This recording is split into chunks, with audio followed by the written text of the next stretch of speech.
Olá, boa noite. Eu sou Rosiane Kennedy. Você confere com a gente a partir de agora as notícias que circularam hoje nos corredores do poder. Procurador-Geral da República, Rodrigo Janot, apresenta a segunda denúncia contra o presidente da República, Michel Temer. A decisão já repercute aqui no Congresso Nacional. E mais cedo, na expectativa de que essa denúncia fosse formalizada, o presidente Michel Temer falou em discurso que é preciso combater o abuso de autoridade. Os detalhes você confere com a gente a partir de agora, aqui diretamente de Brasília, pela TV Brasil, pela Rádio Nacional e emissoras públicas de todo o país. A gente inicia o noticiário justamente falando desta formalização da segunda denúncia contra o presidente da República, Michel Temer. O Procurador-Geral da República protocolou agora há pouco, no finzinho da tarde. E quem tem os detalhes para a gente vai dizer quais são as acusações desta vez, nesta denúncia protocolada hoje por Janot, é Jéssica Gonçalves, no estúdio da Rádio Nacional. Boa noite, Jéssica. Boa noite, Rosiane. Pois é, agora já no fim da tarde, por volta das 5h30, o Procurador-Geral da República, Rodrigo Janot, tornou pública uma nova denúncia contra o presidente Michel Temer e o grupo que ele chamou de PMDB da Câmara, que inclui os ministros Eliseu Padilha e Moreira Franco, os ex-ministros Gedel Vieira Lima e Henrique Alves e os ex-deputados Eduardo Cunha e Rodrigo Rocha Loures. Segundo a denúncia, eles praticaram ações ilícitas em troca de propina, utilizando para isso diversos órgãos públicos, como a Petrobras, Furnas, Caixa Econômica, Ministério da Integração Nacional e até a Câmara dos Deputados. O esquema teria movimentado cerca de 587 milhões de reais em propina.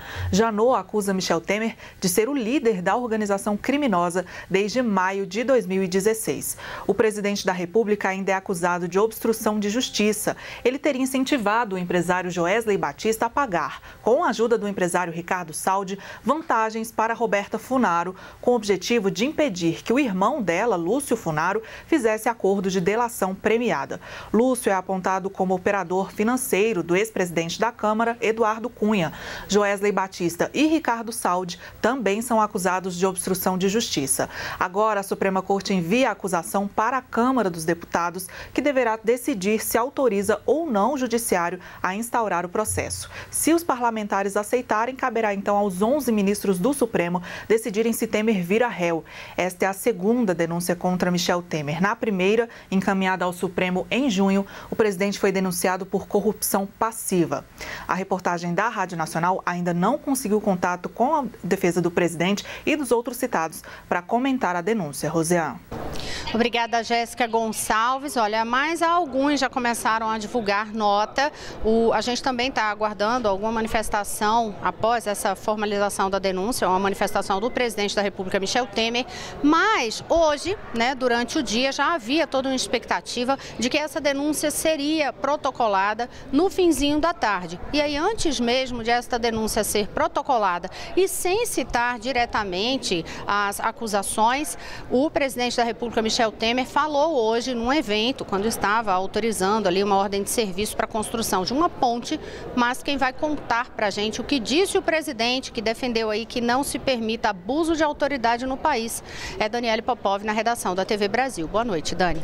Boa noite, Rosiane. Pois é, o presidente Michel Temer falou isso sobre abuso de autoridade. Ele antes fez uma contextualização, Ele disse que, ao assumir a condução do Brasil, verificou a necessidade de construir várias pontes no país. Afirmou, inclusive, que essas pontes já estabelecidas por seu governo tiveram o mérito de promover uma pacificação entre os brasileiros. Temer citou o abuso de autoridade ao dizer que a única autoridade existente é a Constituição. Essa declaração foi feita após ele explicar que a única autoridade é a lei. Eu confesso que estabeleci, meus amigos, muitas pontes no país, entre elas com a qualidade de promover uma pacificação entre os brasileiros. Nós não somos autoridades, nós somos autoridades constituídas, porque a única autoridade existente no sistema é a lei, é a Constituição.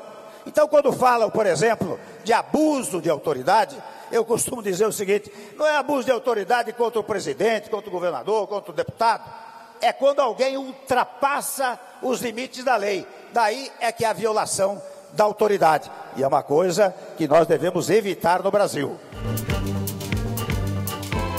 Bom, as declarações do presidente foram feitas durante uma cerimônia em Xambioá, no Tocantins, para a assinatura de uma ordem de serviço para a construção de uma ponte sobre o rio Araguaia, que vai ligar o município de Xambioá a São Geraldo do Araguaia, no Pará. Rosiane. Obrigada, Daniele Popov. Olha, eu acabo de receber aqui uma nota do PMDB. O partido, em nota, disse que lamenta mais um, abre aspas, ato de irresponsabilidade realizado pelo Procurador-Geral da República, Rodrigo Janot.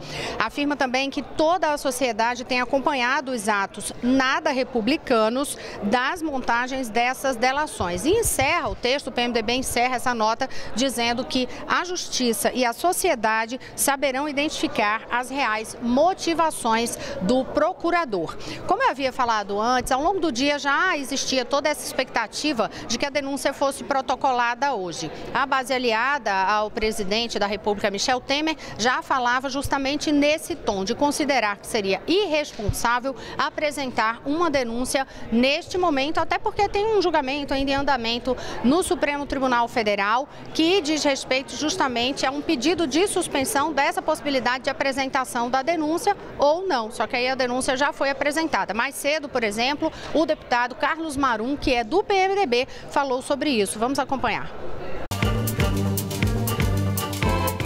O procurador Janot tem confiado, talvez demasiadamente, nas palavras dos delatores, tá? Quando nós sabemos que delatores são criminosos. Essas delações têm que estar corroborada por provas inequívocas. A Procuradoria-Geral da República já tinha, sim, conhecimento. Esse envolvimento já existia muito antes do que foi declarado pelo procurador, que fez questão de afirmar peremptoriamente, né, que confiava na palavra do procurador Marcelo Miller de que nunca tinha participado de nada nesse sentido. O deputado Ivan Valente, que é da oposição, é do PSOL, ele também falou justamente mais cedo nessa expectativa de que essa denúncia fosse protocolada e lamentou a situação que o país vive atualmente, cercado de denúncias por todos os lados. Vamos acompanhar. Que é um cansaço com denúncias. Então, nada mais, entendeu? Eu digo, impacta. Depois de 51 milhões de reais em caixas e malas, a população já vê aquilo se naturalizou a corrupção no nosso país. Mas eu acho que o desgaste, ele é grande, entende? Ele é permanente. Então, ela vai ter um impacto e ela vai paralisar novamente a Câmara dos Deputados. E, neste momento, alguns parlamentares estão concedendo entrevistas coletivas aqui no Salão Verde, que é essa área principal da Câmara dos Deputados, onde eu estou neste momento. O nosso repórter, colega aqui de trabalho, Yolando Lourenço, estava agora há pouco ali acompanhando justamente alguma dessas coletivas, acompanhou duas delas já e conta pra gente agora o que disseram os parlamentares da base da oposição, já nessa entrevista após a denúncia ser formalizada. Boa noite, Yolando. Boa noite, Rosiane. Alguns deputados já vieram à Câmara, embora quinta-feira a gente tem pouco parlamentar aqui, mas representando o governo, o deputado Beto Mansur, que é vice-líder do governo, disse que a denúncia não deverá prosperar, até porque o Supremo Tribunal julga na próxima quarta-feira se são válidas ou não as provas que estão sendo usadas para embasar essa denúncia. Então o deputado Beto Mansur acha que se for mandada para casa, para a Câmara a denúncia, só a partir de quarta-feira. O deputado Alessandro Molon, que é da Rede do Rio de Janeiro, já tem opinião diferente. Ele acha que a denúncia é muito forte, é muito grave e que dessa vez a Câmara deverá acolher a denúncia. A primeira, a Câmara rejeitou por uma larga mais de voto. O deputado Alessandro Molon acha que a denúncia vem logo, que as provas são válidas, ao contrário do que disse o deputado Beto Mansur. Só que o deputado Beto Mansur já também alegou que a nova procuradora, que assume na próxima segunda-feira, a doutora Raquel Dodge, poderá pedir essa denúncia para uma avaliação. Mas o que se apurou é que o ministro Edson Fachin poderá devolver a denúncia para a procuradora para que ela faça complementos, caso ele ache que é necessário. A gente lembra que teve aquele pedido, inclusive, anteriormente, do Procurador da República, Rodrigo Janot, um pedido apresentado a Fachin para que o presidente da República, Michel Temer, fosse incluído naquela denúncia que dizia respeito a integrantes do PMDB, e naquela ocasião, aquele ali, o ministro Fachin rejeitou, justamente porque entendia que o que estava sendo apresentado já era objeto da denúncia que tinha passado aqui pela Câmara dos Deputados. Agora, eu sei que você já recebeu também notas aí. Mas antes, deixa eu só lembrar uma coisa que o deputado Beto Mansur colocou. O deputado Beto Mansur disse que a denúncia, porque o procurador Rodrigo Janot usa parte da delação do doleiro Funaro. Mas só que para a denúncia, o presidente da República só pode ser julgado com coisas que aconteceram durante o mandato. E no caso dessa declaração do Funaro, não é da época que o presidente Michel Temer está no comando do país. Pelo menos foi isso que foi alegado há pouco. Daqui a pouquinho a gente volta com outras notas, manifestações das pessoas citadas aí nesta denúncia, mas agora a gente vai até o Supremo Tribunal Federal conversar com o repórter Pedro Henrique Moreira, que acompanhou aí essa última sessão com a presença de Rodrigo Janot como Procurador-Geral da República. E aí, nessa sessão, Pedro, o Procurador Rodrigo Janot se despediu justamente dessa atuação dele e fez um discurso sobre a situação também do país neste momento. Fez esse discurso logo depois de a Procuradoria-Geral da República confirmar que a denúncia já tinha sido formalizada, né? Boa noite. Olá, Rosiane, boa noite para você, boa noite a todos. Isso mesmo, a sessão já caminhava para o seu final e aí então o Procurador-Geral Rodrigo Janot fez um pequeno discurso, cerca de 5 minutos. Ele se disse ali um privilegiado por ter sido um espectador tão próximo de momentos tão importantes da política e da história do país. Elogiou também a atuação do Ministério Público, disse que o poder de investigação do Ministério aumentou nesse período em que ele esteve à frente da instituição e também elogiou os ministros da Corte, disse que no caso da Lava Jato, por exemplo, a Corte respeitou as leis e a Constituição, mas se manteve firme, não se acovardou. E também comparou o país a um doente, a um paciente que convulsiona nesse processo aí de combate à corrupção. Na saída do Supremo, Rosiane, ali na porta daqui do Palácio do Supremo, ele também falou rapidamente com jornalistas, agradeceu à imprensa pela atuação e foi perguntado então se saía com alguma mágoa do cargo. Ele disse que nenhuma mágoa e também, por fim, foi perguntado rapidamente se acreditava que havia cometido abuso de autoridade, quando ele disse que jamais teria cometido. Rosiane. Obrigada, Pedro Henrique Moreira. E olha, a gente lembra justamente isso. É a última semana de Rodrigo Janot no cargo. Ele fica no cargo até domingo. Na segunda-feira, às 8 horas da manhã, Raquel Dodge, que vai ser a primeira mulher a comandar o Ministério Público Federal no país inteiro, né? A comandar a Procuradoria-Geral da República. Ela toma posse às 8 horas da manhã. Essa última semana de Rodrigo Janot no cargo foi marcada por polêmica. A gente lembra, por exemplo, no fim de semana surgiu aquela foto que foi divulgada pelo site Antagonista, em que Rodrigo Janot estava num bar aqui em Brasília, conversando com um dos advogados do empresário Joesley Batista. Os dois, Janot e o advogado, disseram que foi um encontro casual e que não trataram de assuntos jurídicos. No entanto, a gente lembra também que este encontro ocorreu um dia depois de Janot pedir a prisão de Joesley Batista e na véspera de Joesley se entregar à Polícia Federal. Ele está preso, inclusive, aqui em Brasília. Esta semana também foi marcada pela polêmica, justamente ainda por causa da expectativa em torno do desdobramento desta revelação, que foi de semanas anteriores, de que Joesley Batista não entregou todas as gravações para a Procuradoria-Geral da República quando fez aquele acordo de delação premiada. Então, quando o Janot divulgou isso em público, ele divulgou justamente fazendo uma revisão, suspendendo seguindo ali o processo de delação, o processo, né, que beneficiava ali as vantagens em relação a Joesley Batista. E aí qual era a suspeita, que é o que está essa polêmica no momento? A suspeita é de que um ex-procurador aqui do Ministério Público, Marcelo Miller, teria ajudado Joesley Batista neste acordo de delação, o que poderia ser visto como uma orientação. Só que ele fez isso quando ainda estava no cargo lá na Procuradoria-Geral da República, portanto ali naquele cargo que auxiliava o Procurador-Geral da República, Rodrigo Janot. E aí ontem se verificou que o relatório da Polícia Federal apresenta, né, no entendimento da Polícia Federal, havia sim integrantes da Procuradoria-Geral da República que sabiam que Marcelo Miller estava aí ajudando o empresário Joesley Batista. Então essa última semana de Rodrigo Janot no cargo é marcada por essa polêmica imensa, lembrando que a Ordem dos Advogados do Brasil suspendeu o registro de Marcelo Miller por um período enquanto ocorre essa investigação em relação à suspeita de que ele teria atuado como agente duplo na Procuradoria e no apoio ao empresário. Ele nega que tenha cometido alguma irregularidade. Agora, só para encerrar esse assunto, Yolanda recebeu aqui também uma nota do ex-deputado Rodrigo Rocha Loures, né, Yolanda? O que é que ele diz no texto? Rosiane, a nota é assinada pelo advogado do Rodrigo Rocha Loures e ele coloca que não recebeu, não participou de nada. Eu vou ler a nota que fica mais claro para os telespectadores. O ex-deputado Rodrigo Rocha Loures não participou de nenhum acordo de pagamento ou recebimento de propinas atribuído ao PMDB da Câmara.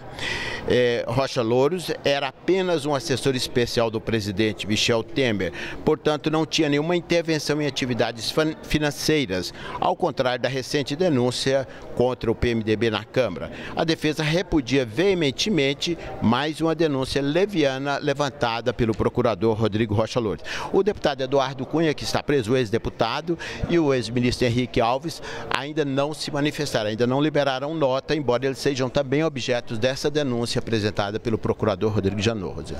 Obrigada. E no próximo bloco você confere com a gente que hoje houve uma operação de busca e apreensão na residência do ministro da Agricultura. Daqui a pouquinho eu volto já.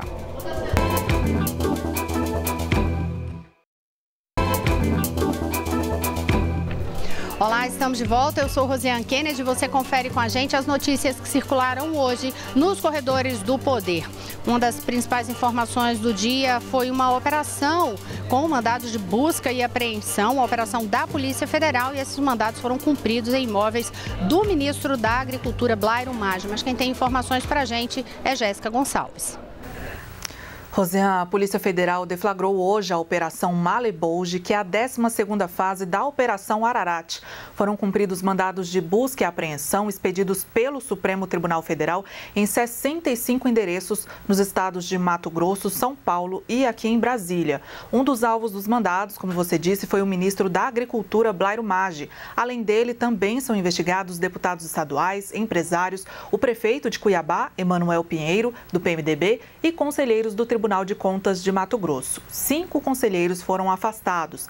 A ação investiga a prática de corrupção, lavagem de dinheiro, organização criminosa, gestão fraudulenta de instituição financeira e crimes contra a ordem tributária. O esquema foi descoberto durante as investigações da Operação Ararat a partir da apreensão de diversos documentos e depoimentos prestados por colaboradores, entre eles o ex-governador de Mato Grosso, Silval Barbosa. E agora a gente volta à redação da TV Brasil aqui em Brasília para falar com a Daniele Popov, porque ela tem a resposta do ministro Blairo Maggi e também de outros citados nessa operação, né, Dani? Boa noite. Boa noite, Jéssica. É isso mesmo. O ministro Blairo Maggi se pronunciou sobre a Operação Malebolge. Em nota, ele afirmou que nunca houve ação da parte dele para agir de forma ilícita, para obstruir a justiça e que jamais vai aceitar a ação para mudanças de versões em depoimentos de investigados.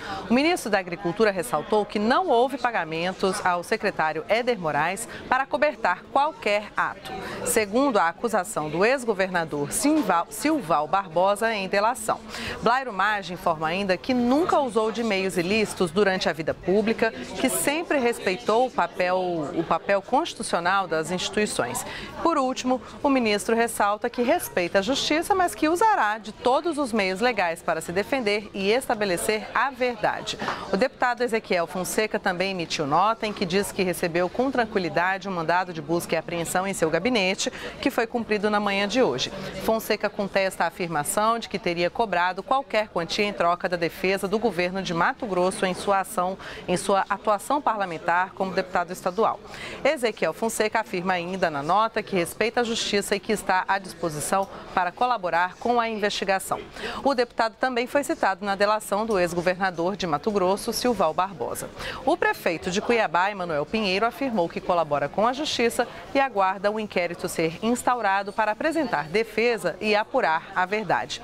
E agora sobre os citados do Tribunal de Contas lá do Estado, quem tem mais informações é a Carolina Pimentel, que está aqui ao meu lado, da Agência Brasil. Oi, Carol, boa noite. Boa noite, Dani. Bem, a gente falando dessa operação, o Supremo Tribunal Federal autorizou o afastamento dos 5 conselheiros do Tribunal de Contas de Mato Grosso. Eles são suspeitos de terem condicionado aí a continuidade de obras da Copa do Mundo ao pagamento de propina de 53 milhões de reais. Esse afastamento ocorre a pedido da Procuradoria-Geral da República, que está investigando os conselheiros por prática de crimes de corrupção, lavagem de dinheiro, organização criminosa, gestão fraudulenta de instituição financeira e também crimes contra a ordem tributária. Serão afastados os conselheiros José Carlos Novelli, Valdir Júlio Teis, Antônio Joaquim Moraes Rodrigues Neto, Walter Albano da Silva e Sérgio Ricardo de Almeida.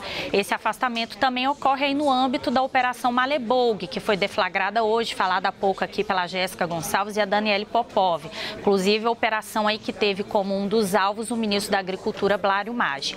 Mas, inclusive, por causa dessa operação, o Tribunal de Contas do Estado de Mato Grosso cancelou a sessão que estava prevista para hoje, assim como também cancelou o expediente administrativo e, até o momento, o tribunal não se manifestou sobre essa autorização do Supremo de afastar os conselheiros. Eu volto com você, Rosiane. Obrigada, Carolina Pimentel. Eu recebi mais uma nota aqui em relação ao assunto que a gente estava falando no primeiro bloco do jornal, a respeito da denúncia apresentada hoje pelo Procurador-Geral da República contra o presidente da República, Michel Temer, e outros PMDBistas. Quem divulgou nota agora foi o ex-deputado federal cassado, ex-presidente da Câmara dos Deputados, Eduardo Cunha. A defesa de Cunha diz que, sobre a nova denúncia oferecida pela Procuradoria-Geral da República, a defesa de Eduardo Cunha tem a dizer que provará no processo o absurdo das acusações postas, as quais se sustentam basicamente nas palavras de um reincidente em delações que, diferentemente dele, se propôs a falar tudo o que o Ministério Público queria ouvir para fechar o acordo de colaboração. Ao longo do jornal, a gente vai atualizando essas notas e essas manifestações que forem chegando aqui. Mas agora a gente muda de assunto um pouquinho, fala de outro tema, de uma matéria importante que foi aprovada ontem à noite no Senado Federal, uma proposta de emenda constitucional que diz respeito à atuação dos agentes penitenciários. Daniele Popov tem os detalhes para a gente. Rosiane, foi aprovada em primeiro turno, por unanimidade, a criação das polícias penais federal, estaduais e distrital. Isso significa que os agentes penitenciários passam a ter os direitos dos profissionais da carreira policial.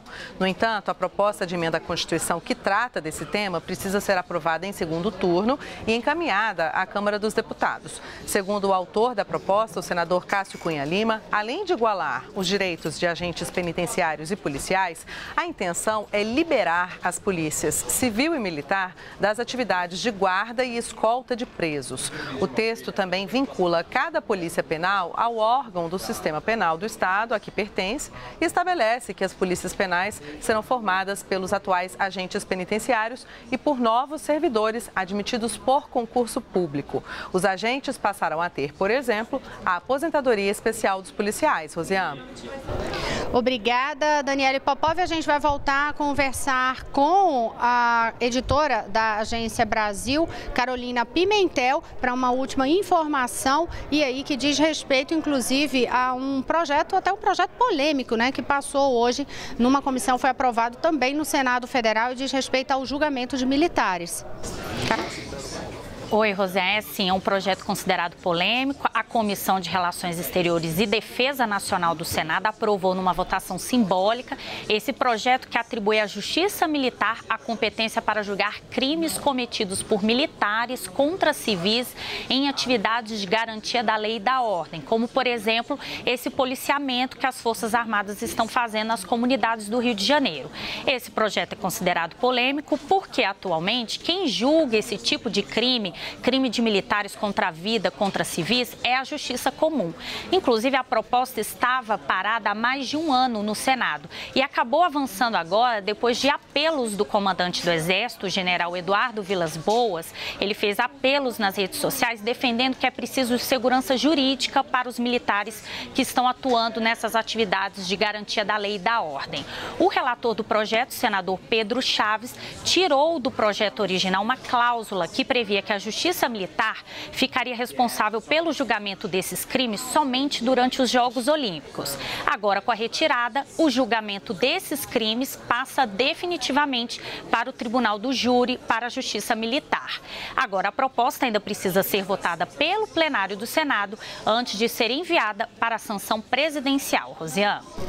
Obrigada, Carolina Pimentel. Os detalhes e de toda a cobertura dos temas que a gente está abordando aqui hoje, você confere no site agenciabrasil.abc.com.br. E aí, lembrando a questão da denúncia contra o presidente da República, Michel Temer, outros parlamentares falaram aqui e o que a oposição, pelo menos, tem dito é que isso vai atrapalhar votações no plenário da Câmara. Ivan Valente, que falou mais cedo, ele chegou a abordar justamente que não se conseguia avançar nem mesmo na reforma política. E aqui agora, em alguns segundinhos, Yolanda Lourenço, que está ao meu lado de novo, em relação à reforma política. Ontem teve uma sessão muito extensa, mas realmente não passou como você já tinha previsto, né? Agora ficou para outra tentativa semana que vem, Yolanda? Bom, como eu disse anteontem, eu acho que ela subiu no telhado. Dificilmente a Câmara aprovará essa reforma política para valer no ano que vem. Então, essa noite passada, eles tentaram mais uma vez, mas não há acordo para votar a reforma política. Então, vai ficar para depois. Pois é, e aí a gente vai trazendo os detalhes aqui para você. O restante da cobertura em relação à repercussão da denúncia, você confere também no nosso noticiário, no Repórter Brasil,